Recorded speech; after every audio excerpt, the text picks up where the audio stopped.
mutsvene wako Mwari zvinogara muno mumba imba yako buruka iwo zvino nesimba uya mweya mutsvene tinokudana uya mweya kufanana kupenya kwezuva romudenga vhenekera moyo yedu onesa kuipa. Wow. Aiwa, tichida kutendai muri yeZimbabwe.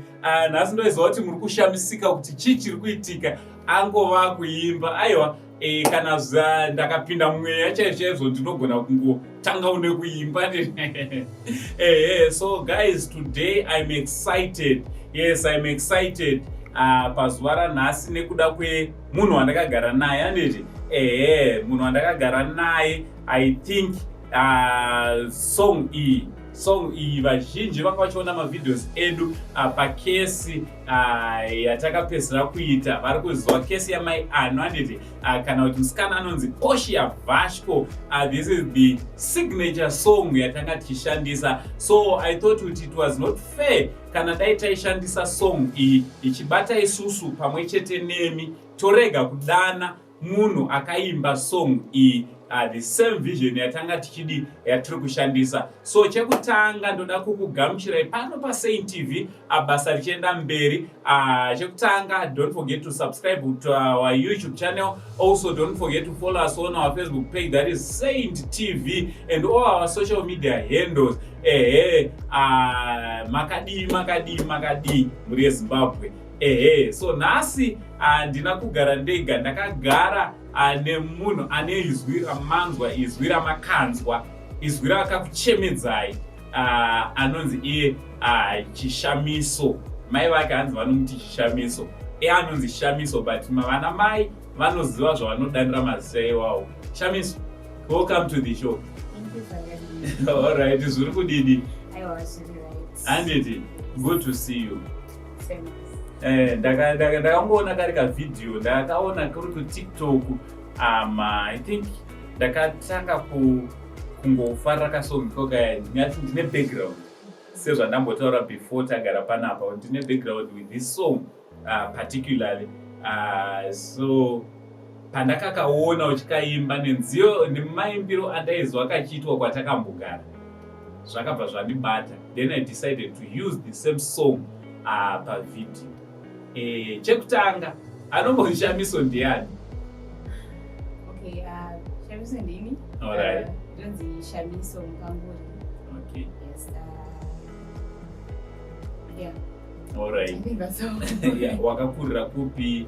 Wakaberekerwa kupi? I know. Maybe kana wamboita ma-interviews, but this one is not an interview. This one toda kungokuziva. Okay. Yeah, toda kungonzwa ka background kako mchana chizoya pa music. Alright. Ndakaberekerwa kuMuchoni. Alright. Ndakakurira. Okay. Yes. I've been living with my mom. Okay. Ikoko kuMuchoni. Yes. Alright. Ndakatenda St. Eric High School. She has a primary sections. Yeah. Wonderful. Timbodzokera pa music. I understand kuti zvemusic unozviitira kuchechi kunyanya. Unopinda chechi? Ndopinda beside Apostolic Church. All right. Shaisheshi, but ndaimbopinda national. All right. You know, National Apostolic Faith Mission of the Holy Ghost. Yes. Okay, fine. So ndopatakatora ma-lyrics kana song is ndoko wakanga uchipinda ivo by that time. Waiva kupi kupeteni? I was in Cape Town. All right. Zvoti pandakaona video, pandakaona show ndakaona pakanyorwa kuti Cape Town. Ndakatomboti ashabatika Cape Town napasi pano. Yeah, I've been in Cape Town, but in Ndakadzoka last year. Alright, so chimwe chinhu chakaitika after ndaposta ndichiti ndiri kutsvaga hazvinombonditorera maminutes. Vanhu vakawanda vakatondiudza kuti musikana aimbawo Cape Town, vamwe vachitonyora kuti anonzi Shamiso, so ozvinoi vari vamwe vaiti kuHarare, vamwe vachiti but kurova kuti vanhu vazhinji vaitokuziva. Yes, vanhu vazhinji vanotondiziva from my former church. Alright. Yeah, the support they were doing in the comment section, ndakaona ndategwa and you know kuti musikana ndiye akaimba so. Anditi ichimbondiudza anditi pawakanzwa kuti uri kutsvagwa haminoti wakazviziva sei, ungatiudze here kuti your experience yekunzwa kuti uri kutsvagwa anonzi angoseitwa webwaziva here angoseitwa vachiona what really happened.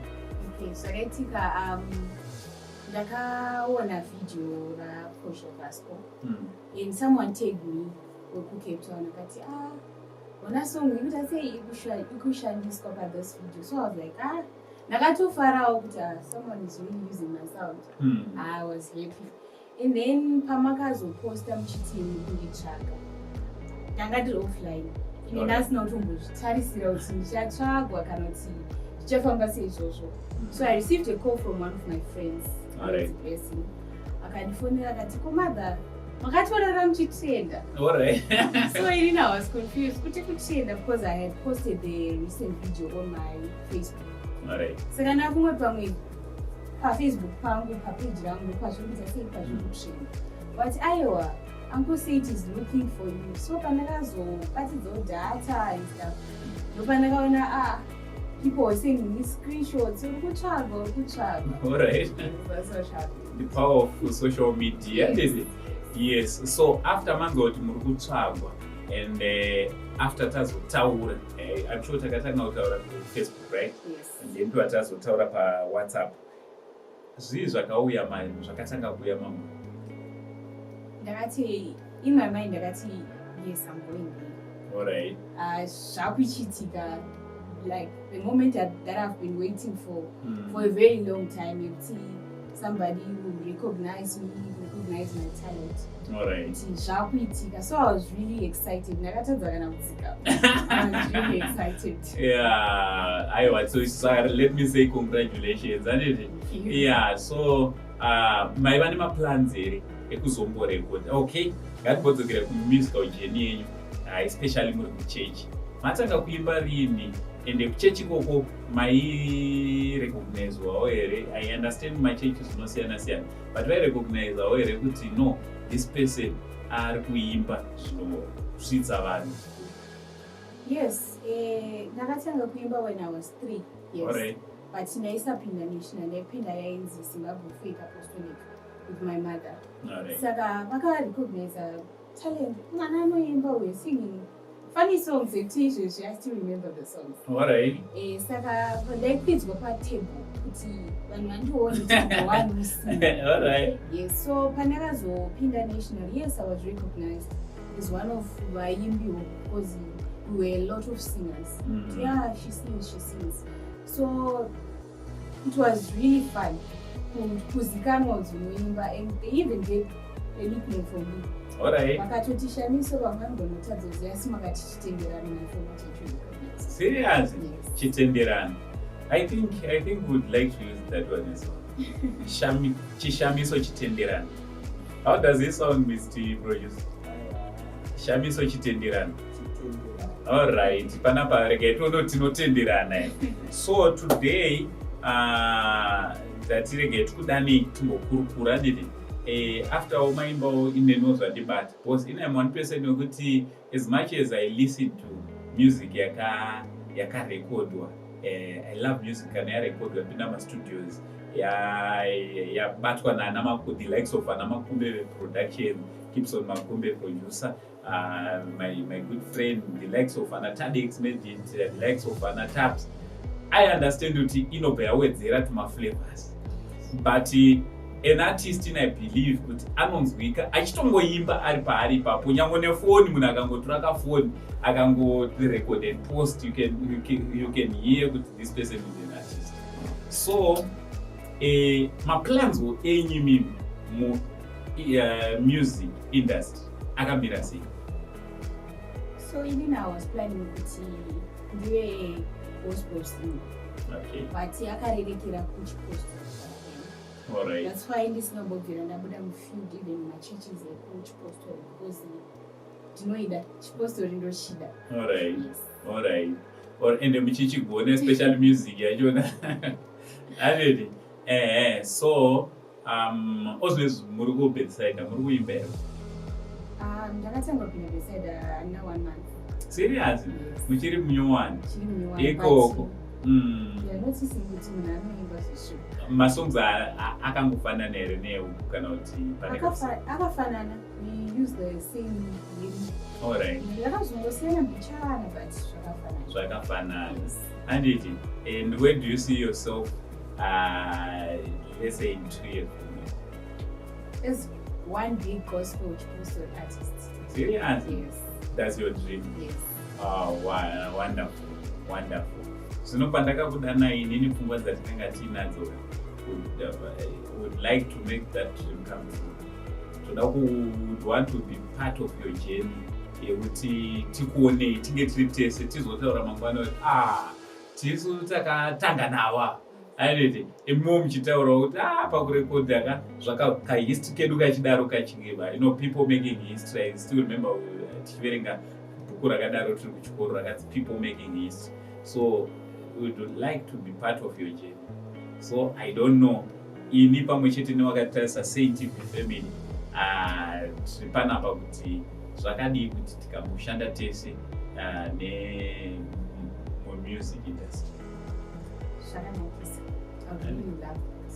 And it programs edu atinoita they realize kuti vanhu vanonyanya kubatikana kana kuti vanhu vanosundwa zvakanyanya kana tichiimbirwa dzechipostori. Every time we take nemaproducers patotora song yechipostori tichiisa song iyoyo vanhu vanoiteerera. So would like you to be part of our videos musically. Kuti masongs amune maimba zvakafanana neiyoyi yanatsorekodwa tinge tinenge tichi would like to be with you pajeni yacho. Okay, I would really love it. I would really love to be part of the family. And it is. Yes. So what do you mukauya kufamily tikazi takushanda tese ndezvipi zvamuri kuti aiwa ndoda kueddawo value pane zvizvi nezvizvi panyaya yemusic? Kuti tishandise, let's say there's a story, and then story iyoyo ive nemusic yayo kuti this story inofitana nemusic yakati, this story inofitana nesong yakati. That's what I would like. All right. So guys, amene kuti muri kuzviona sei ndiye Shamiso akaimba song yatatanga nayo andede and would like you to be on board tinge tiri tinomhanya tese tichishanda tese pamwe chete neSaint TV. Would like to be part even yemavideos ake iye achaita. I believe kuti she's going to be one big artist andede so this video kuda kuti muri chengete muri batisise kuti Shamiso paachanga achizotrenda munge muri munoziva kuti aiwa jeni yachona takatanga tese yekurekodha nekudii yadede so kana given the chance yekuti uite masongs sekuda kwaunoda iwe ungatipromisa chii mugore ra2025? I'll promise some changes because I believe music heals. All right. Music ukaiteerera ine yakarekodwa zvakanaka nakaimbwa zvakanaka. I believe some will be healed. All right. That's what I believe. Kuti nimwe yakaputika inoendwa vakasuruvara. Music can make someone happy. Okay. So that's what I promise. Yeah. Also, ndakadiscover about music. Pakafarwa panoda music. Apafarwa pasina music. Yes. Pakasuwiwa panototangwa nekamhanzi. Munhu kana ari nowhere asiri kuziva zvikuitika anoda music. So that's true, music it heals. So guys, ndo zvatati tiuye kuzongokuzivisai kuti aiwa tichange tichishanda naShamiso. Myself, I would like to call her Shamiso, right? I would like to call her Shamiso. Tichipfuura mberi tichidaro. Saartist hatingangotaure chete, hatingangotaure. Hauna imwe here yaodomboti imbiri? Tinosomutenda Baba, tinosomutenda Baba, tinosomutenda Baba, tinosomutenda Baba, tinosomutenda Baba, tinosomutenda Baba. Aiwa guys, indiri dzamba wani zvekuimba zvitatire tisiri ana Shamiso vange vari vanoita handiti. So guys, watch out for my videos for music yaChiShamiso. So very soon tichazokudzai kuti ma social media handles ake anenge akanzi chii, tichazokudzai even kuti YouTube channel yake inonzi chii pamberi apo as time progresses. We hope to have her again panapa Saint TV time and again. She's going to be regular panapa Saint TV. Aiwa, thank you very much and welcome on board. Thank you. Yeah, we hope to see you soon. Uchimbotorera music Saint TV family ichiropafadzwa, not only Saint TV, Zimbabwe as a whole ichiropafadzwa. I would like, my wish for you is to see you from a big stages, kushare kushare stage name a big artist. I believe and I know one of the good days you are going to make it. And your name is going to be a household name, it's going to be a big name. Vanhu vachakuziva kuti patinongotaura zita rako, they will know kuti chipostori chakutaurwa. Wish you good luck. Thank you so much. All right, so guys, what do you think about this video? What do you think about Shamiso? All you need to do is to write in the comment section kuti munofungei nezvemusikana ari panapa watiri kuda kuona achienda mberi nemusic.